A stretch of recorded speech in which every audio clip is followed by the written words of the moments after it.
Welcome to Run, Thrive, Survive podcast. I'm your host, Sierra Carter, and here we will untangle the madness of our health by understanding our mind in action. If you are looking for more energy, more productivity, and just an overall happier life, you are right where you need to be.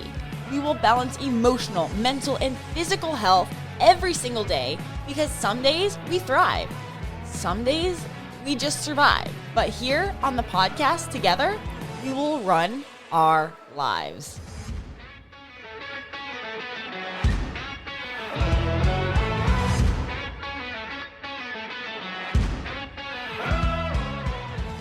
Now, today we've got a very exciting podcast. It's called Athletic Psychotherapy, where we are here with Chloe, who's going to be talking us through kind of what she does and why it's important for us sports people on why we want to really take care of our mental health along with our physical health. Now, before I get into today's podcast, I want to give a huge shout out to all my listeners because the feedback coming in is awesome, you guys.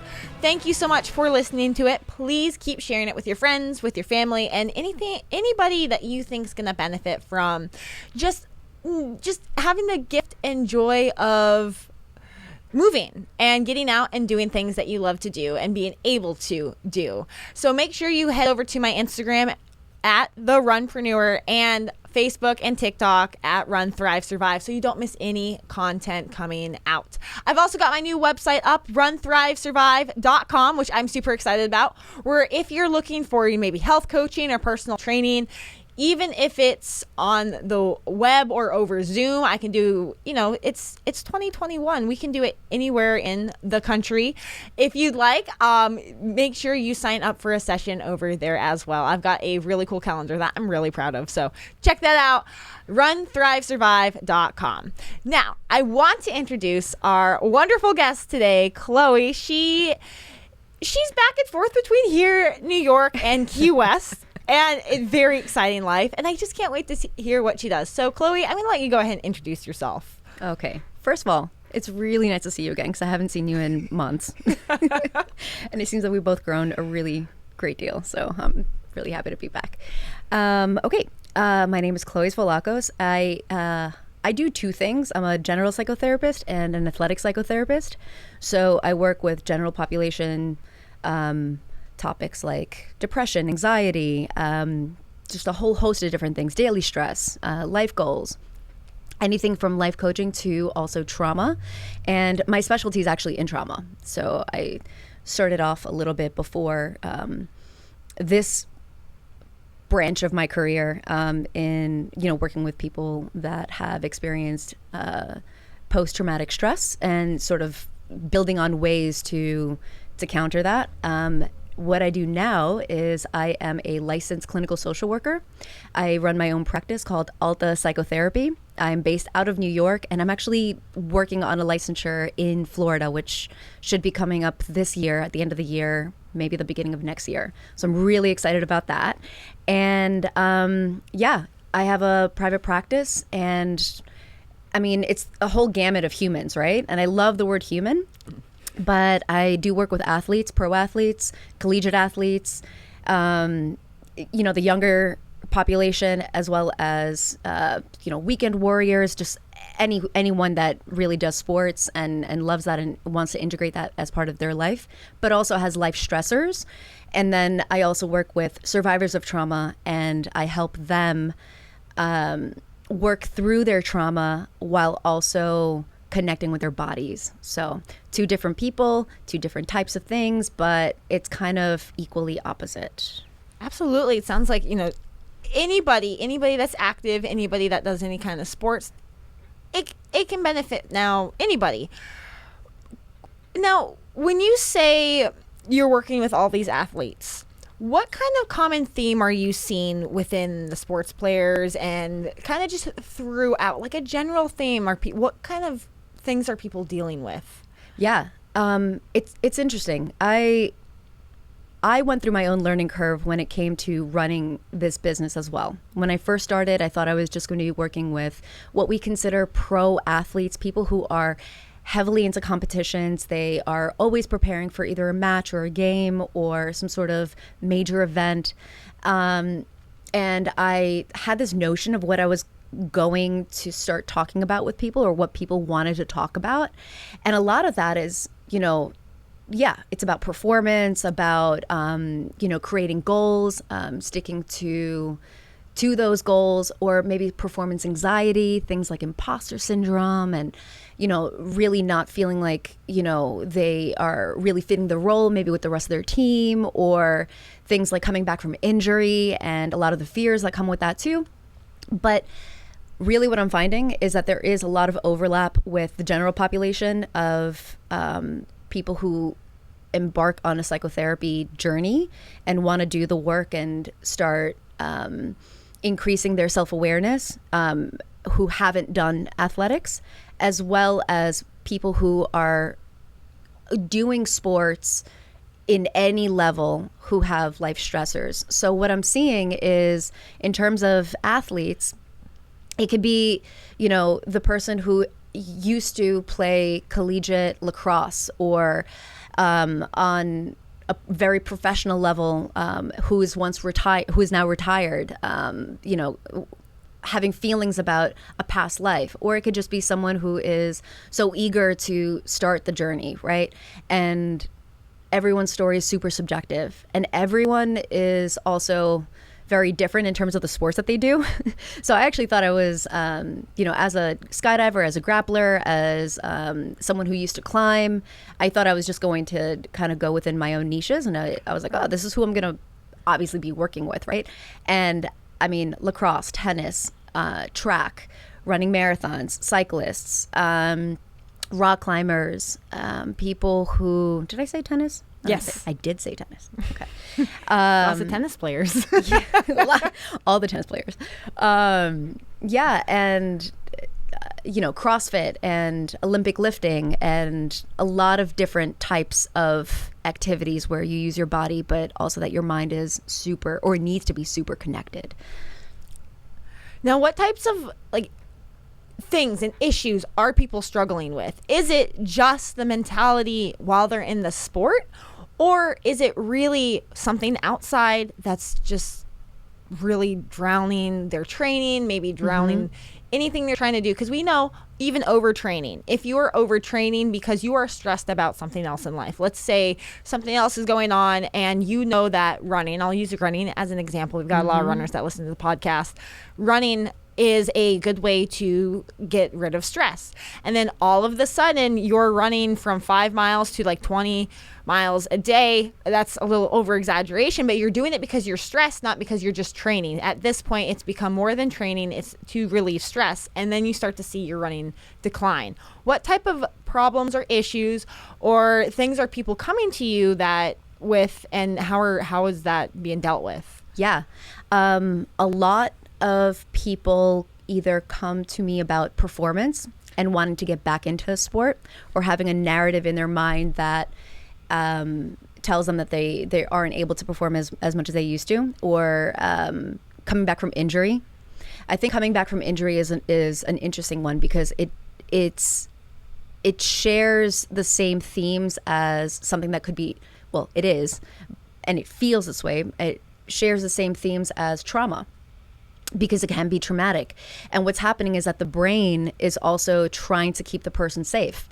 And it's basically stopping them from, kind of doing the same things and training the same way as they used to, not because the problem isn't solved, surgically, but it's probably because that person is afraid. Another thing is setting goals, right? Perhaps maybe I have a pro athlete that has been is really used to working very hard, knows how to, set their goals and everything, but has gotten to a certain point in their life where they maybe are taking a shift in their career. You see this a lot with grapplers, right?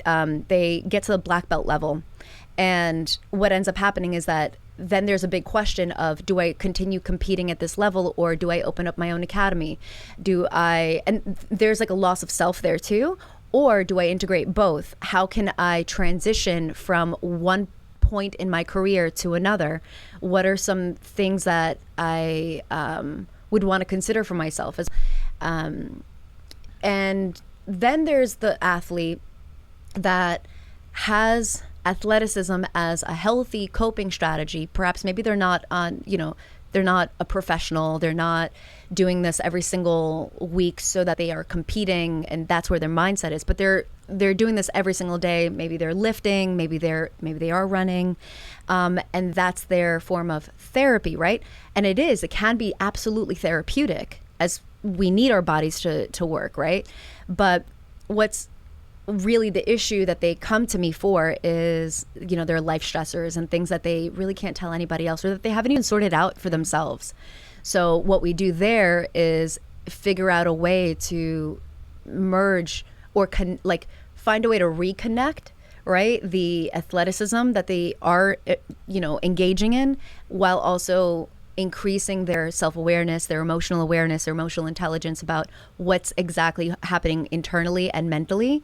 So that way it's not for the purpose of, getting your mind off of something if you're going to go for a run or if you're going to go to the gym, but it's so that you're actually able to process your feelings. And that's where it gets really interesting. Now, when you're talking to athletes, at what point do you think it is beneficial for somebody to seek therapy, to seek help before they notice any of these problems? Or do you feel like it's more beneficial for somebody to actually recognize something's a little bit off, and then they should, find someone to talk to, find some help, and maybe, get their performance up, maybe be able to train better? Or do you think it's just beneficial for you if you have plans to run a marathon, if you have plans to go try out for the Olympics, if you have plans to join a lacrosse team again, or even get over an injury? At what point do you think people need to just think about it, at least be in like a pre-contemplation stage of trying to get into some help? Yeah. Well, pre-contemplation to get into some help to see me is, that's where they have to figure that out, right? But then once they actually get to the point that they're talking to me, the starting point can be anywhere. Think about it. I am not a friend. I'm not a family member. I hold no biases. I'm non-judgmental. I'm pretty much a soundboard. That's my job. My job is to be a mirror, not to be a real person with texture and a background or anything. That's not what I do. What I do is just create a space or provide a space where someone can show up at any juncture of their life, right? And just kind of say what they're thinking, what they're feeling. And then from there, I think that's where we kind of go off, and it's super organic. And actually that's a really great question, because I think essentially what you're asking is, do you have to wait for an issue to occur in your life to go seek therapy? Or can you use it proactively? Or can you use it just because, right? Just to have someone who's unbiased to talk to. The beauty of therapy is that when you get there, you might not even know what your goals are, what your therapy goals are. You might not even be able to have the foresight to see what these conversations are going to be like. I don't even either.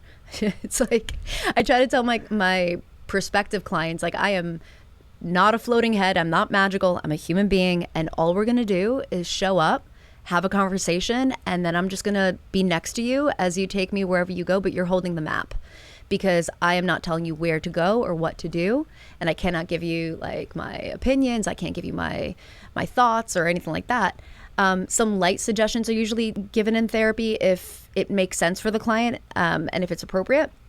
But really, if someone is, if someone has been able to detect that they've gone through trauma in their life and it is affecting their sports performance, or they're going through a life stressor like a divorce, or like a popular one for women is, motherhood, maternity. At what point can I actually step away? And, the act of stepping away from this entire life that has, for competitive athletes, a very rigid structure. We have a schedule, it's just, there's so many different things that, are demanding. But some people don't even know what their issues are. They just know that they feel off, and that's perfectly fine. And some people, actually, I have a couple clients that don't really think that they have anything that is trauma-based or depression or anxiety or anything, but they just want a soundboard. They really just, they're going through a life transition. Maybe they're going from, one part of the state to the other where they're going to be away from their family. They're going off to train. And these are like, what I'm thinking is like maybe younger clients, right? Who are pretty much scared of like difference in, environment and change. And they just want someone who isn't a family member or a friend. So it could be so many different reasons, so many different people. And that's why I like saying humans. I mean, it's such a great word, humans. Like we all are human, and there's just nothing, we're not perfect. Mm-hmm. Now, one question before we head to break. We were talking about this before the show, how mental health is becoming a lot more accepted. People are being more open to the thought, that we need to work on our mental health. We don't have to keep it in the dark anymore. We don't have to pretend like everything's dandelions and flowers and everybody's okay. Everybody's struggling with something. How do you think that this process of being more open to mental health in society is starting to actually help athletes just understand that we aren't perfect human beings? I love that question. I think it's such a deep question, and I think that it's a necessary one, right? I think that the ability to accept that we are humans, just doing embarking in activities and journeys that are actualizing ourselves as humans, but to the most of our capacity, but understanding that we're human and understanding that what that means is that we have emotions. What that means is that we have hormones that get secreted from the brain into the body. They go into muscle tissues. They go into our organs. They inform our performance, right? I think what is really helpful is to understand that the more we're able to sort of embrace the normality of, a simple fact. It's true. It's not even like we're making it up or that we're embellishing it. It's true. It's like the same way that we have our muscles and we have our ligaments and one informs the other and one's connected to the other. Our emotions or our thought processes are going to have a direct impact on what gets secreted from the brain into the body. And it's one of those things that, like, you don't wake up in the morning and turn on your lungs. You don't wake up in the morning and, turn on your hair to grow or your heart to beat. So these are very automatic processes. And so when you have automatic processes that are emotional or cognitive, right, you don't really take an inventory of what actually is getting built up or what's getting tangled as you move along, right? And I'm really excited to, just continue this work and move forward and see where we go.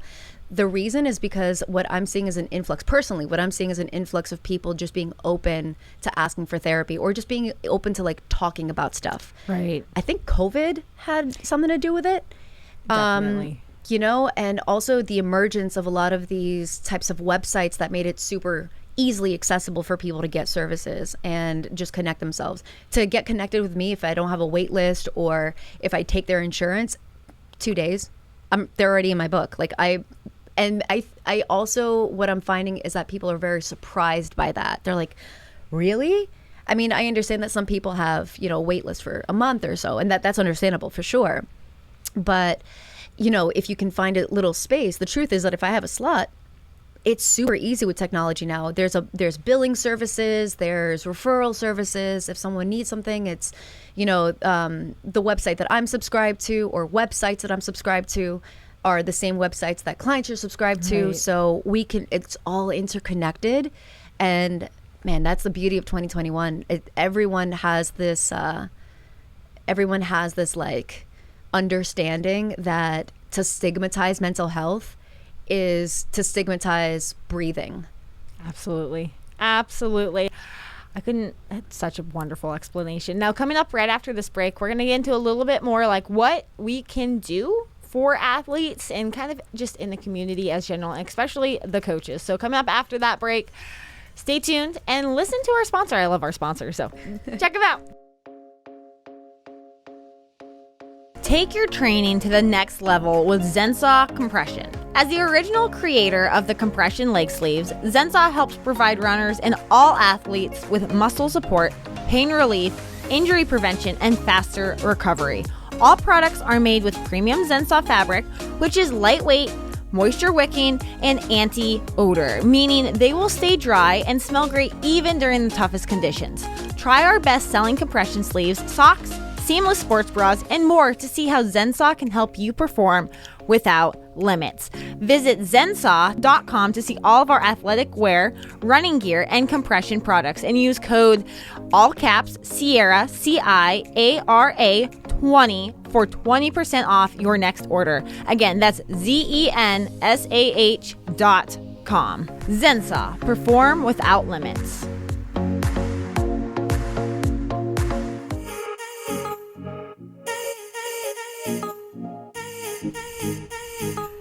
Welcome back, you guys, from that quick break. So we're back here with Chloe, and we've got a few more questions because today's topic's so fun and it's so necessary. So really quick, because I was thinking about this, and I'm sure a lot of other people are thinking about the same thing.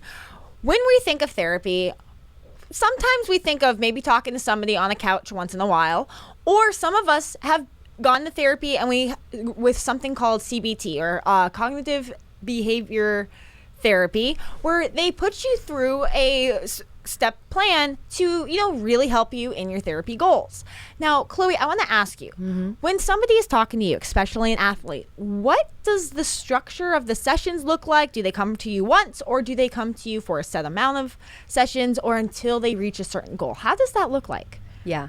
So that's a great question, actually. Some clients will come to me and will say that I want 8 sessions. I'm preparing for something specific, and this is exactly what I want. And, more power to that person who knows exactly what they want in terms of their goals for their profession or for their emotions, etc.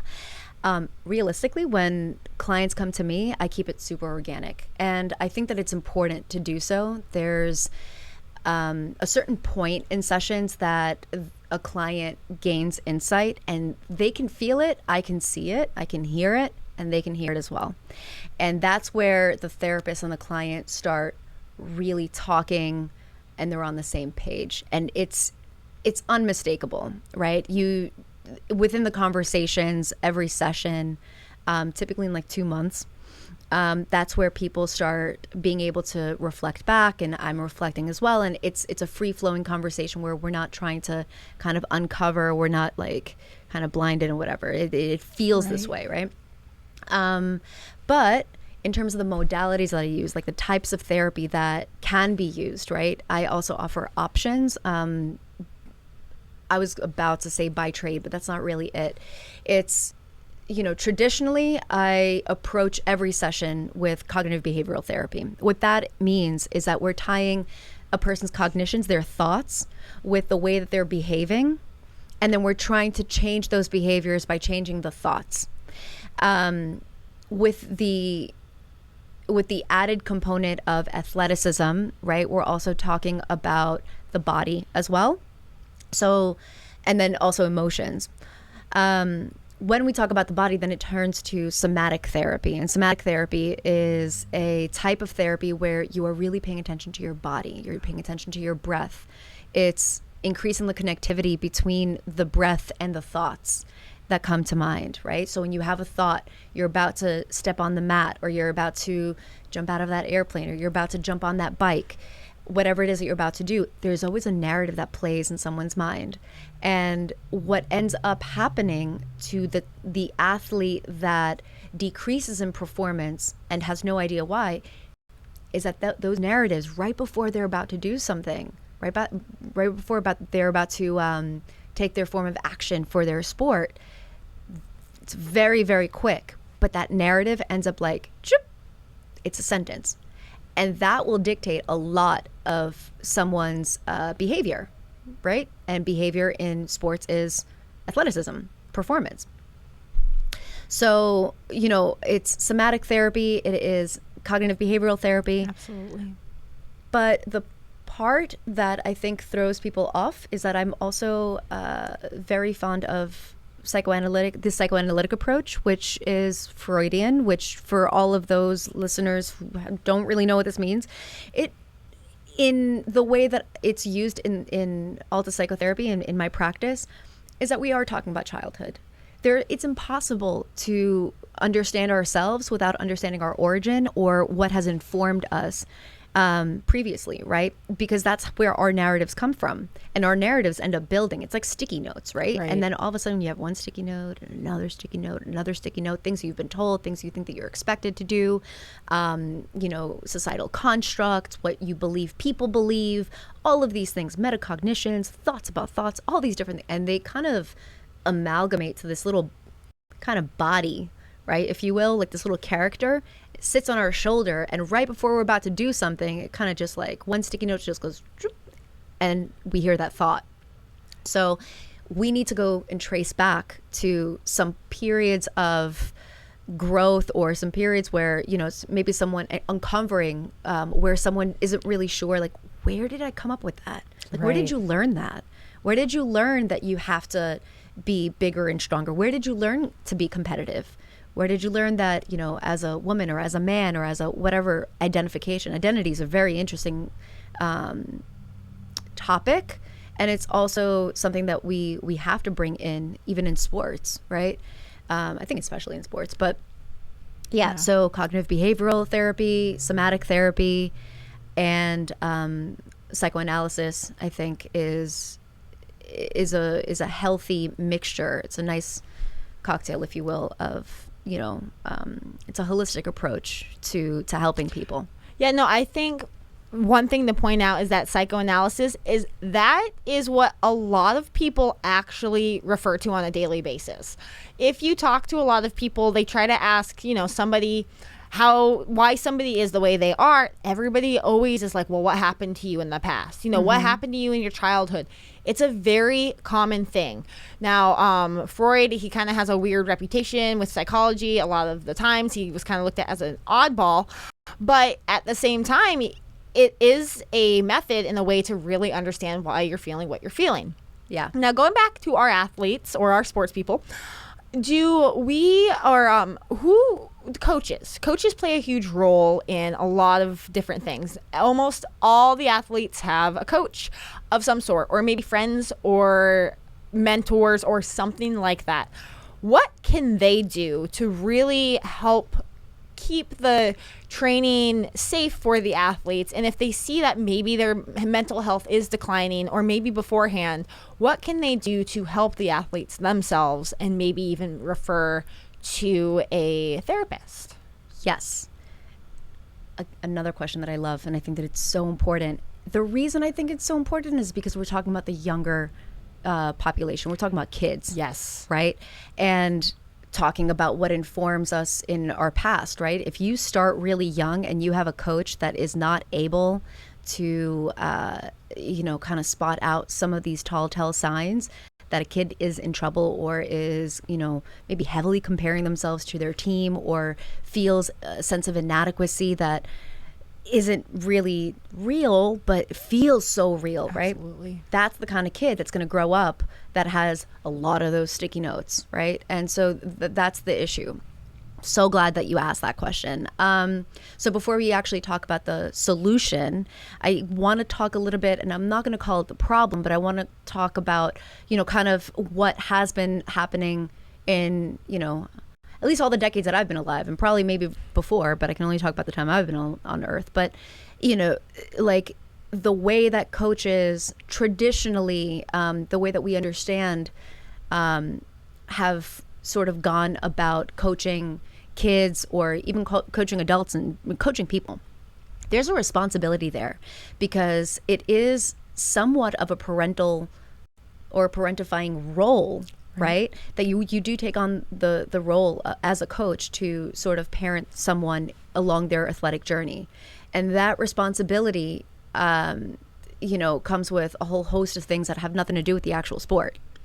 So with that being said, having an eye and an ear for group dynamics, are kids sitting by themselves? Are kids showing up late? Sometimes lateness is a form of anxiety. It is a symptom or a sign of anxiety. Oh, I did not know that. So if you have a kid that's like consistently late, maybe something is happening around at home, right? So if we're talking about, adults who have an inclination for athletics, but also have like an entire family and a job and like all of these things, or mortgage or stressors, health or whatever it is, that little kid also has the same exact stuff. So we need to be having our eyes and our ears open to protect these kids for not just like the present, but also for their future, because it does tack on. There's also some of the, not stereotypes, but I think there's also some of the issues that we've had in the past are these narratives, is the mentality of what constitutes a good athlete, right? What makes a good team? Okay. So if you have what makes a good team means that, we all work together, that's a pretty positive mentality, right? But then what constitutes an athlete as an individual seems to be and can be kind of problematic and very different, in the sense that when you talk to the athlete's not supposed to, almost like a soldier, it's not supposed to have emotions. You're not supposed to really feel too much. You're not supposed to think too much. You're just supposed to act, behave, perform, do your job. When you say that to an 8-year-old or a 13-year-old, someone who is also discovering their own identity and, has everything else on their back end, even hormonally, right? Right. If we're talking about, adults and hormones, cortisol, adrenaline, serotonin, all of these different things, well, then we also need to understand that, if humans are humans, then also children have a surge of hormones that are happening, especially during a time where they're kind of developing a lot of these characteristics, like physiological characteristics, and they're, hormones are surging regardless. So on top of that, then you also have, stressors from someone who does take a parent role. Messages get warped, right? Right. There's a lot of like alpha mentality as well, and hyper, I was going to say hyper masculinity, which I also think is an issue, but I don't want to get too very specific on so many different things, but I do think that that's an issue. And all of that's on the back end for that, when it comes to bodybuilding, or when it comes to football, or when it comes to wrestling. Right. That also leads me to another issue that we have to be looking at is in preparation for a competition. There are certain things that we routinely do as athletes so that we can be prepared, and we can also, kind of arrive ready. And what I mean by that, I'm speaking super generally, I'm sorry, but like what I mean by that is something like a weight cut. When you're in high school and you're in 10th grade, for example, or 11th grade, and you have to make weight, what that means that you're asking that 15 or 16-year-old to figure out a way to lose body fat, or gain right, body fat, or gain muscle, right? And show up and be ready. That's the message. You have to, and that's your job. Right. The issue with that is that, first of all, there are healthy ways to do it. But when I say body fat, the majority of kids are not actually doing it that way. They lose water weight. And, that causes dehydration. Some kids after a while, and when I say kids, I mean, I don't even know if this is even, it's even healthy physiologically. It's biologically. I don't even think that it's healthy for a kid to have to do that. So when you have an entire team, like a wrestling team, for example, who everybody is doing that, I'm not sure if the coach is the one who's actually saying it. Sometimes that's the issue, where it's the coach who's saying, like, you have to be in this weight bracket. Sometimes the coach is not paying attention to what's going on, and the 10th grader is looking at the other 10th grader who's then following the third, 10th grader, and then the entire team just cuts weight by, dehydration or starvation or, some of these like kind of methods that are really hurting kids. Right.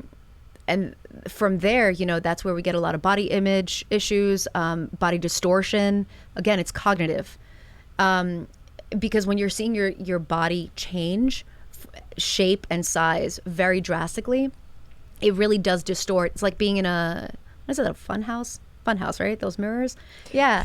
You go to, one mirror and you look a certain way, and then really quickly you step into another mirror and you're like, oh, I look a certain way. Then what's reality? What do I really, And so when things are changing drastically during a period of time where your body is also developing naturally, that can cause issues, and cause issues in adulthood as well. But so a lot of it's really just coming from making sure the coaches are watching these kids, are making sure that they are not setting bad examples, and they're not pushing the kids to be unhealthy. They're trying to help the kids understand when you need to lose weight, when you need, let's lose it a natural, healthy way instead of drop 10 pounds by next Friday because you shouldn't drink water or eat carbs. Yeah. Something crazy like that. Yeah. So we have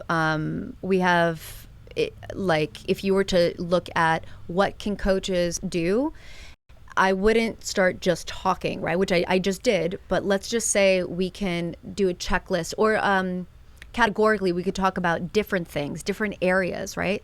One of them is nutrition, for sure. So just being able to look at your team, the kids that you're looking over, if really getting a sense, building a relationship to see like how it is that they're, how it is that they're cutting this weight or they're gaining this weight, being able to ask those questions. Sometimes like we just talk at kids. I think building a sense of curiosity and like actually asking the kid like, hey, how are you preparing for this? Like, how are you feeling? Checking in. That's one. And that's just about nutrition, right? And that's just about taking care of your body. There's also coaches that, and this is I'm not saying this to be general because I don't think that all coaches do this. But I have heard of an instance where there was a kid who was left-handed who was forced to be right-handed in what he was doing. And I mean, obviously that really kind of hindered his affinity for the sport, and eventually he quit.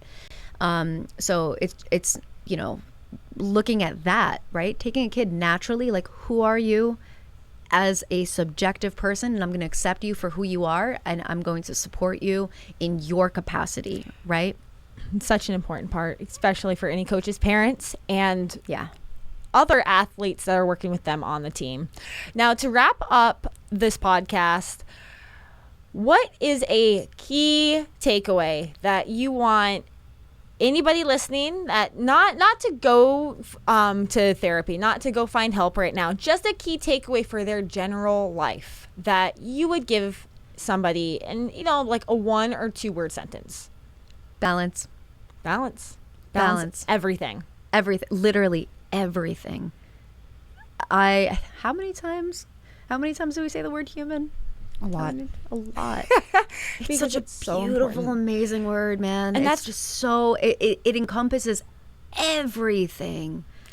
And that's balancing mental, emotional, spiritual, physical, everything. Sometimes it can be challenging. And I think one key thing that I want to add in right before we wrap it up, balance isn't everything gets equal attention. Balance is you finding your perfect equation to whatever you need. You don't need to be fully active. You might have other things going on that, activities there doesn't have to be your whole life, or vice versa for everything else. So just remember, balance is not the same for everyone. Now, Chloe, if people want to get in touch with you, maybe they're in the regions, New York, maybe coming up in Florida, and they want to talk to you, how can they find you? Okay. So easiest way is Chloe at Athletic Psychotherapy, I'll spell the whole thing, .org, not .com, because you won't find me. So, and I think I have to spell my name nowadays, right? For the past 10 years because of the Kardashians. It's not with a K. It's CHLOE at ALTA Psychotherapy. So it's Alta Psychotherapy, one word, .org. Awesome. Yeah. Great. Well, thank you so much for coming on today's show, Chloe. I'm super happy to have you, and I hope everybody else enjoyed it as much as I did, because this stuff is just so much fun to talk about. Now, if you enjoyed today's podcast, please make sure you hit that subscribe button wherever you're listening to it, whether it's on Spotify, Apple, Stitcher. I'm not even sure what other places this is on, but it's on a lot of them, so hit that subscribe button and please share it with your friends. You can also check out the video over on my YouTube page. Type in my name, Sierra Carter, and I should pull up with me and that crazy picture behind with the green background. So thank you guys so much for listening. I hope to see you again here next week with another race review and more content coming out. So you guys have a wonderful day, and as always, run your life before life runs you. Bye, guys.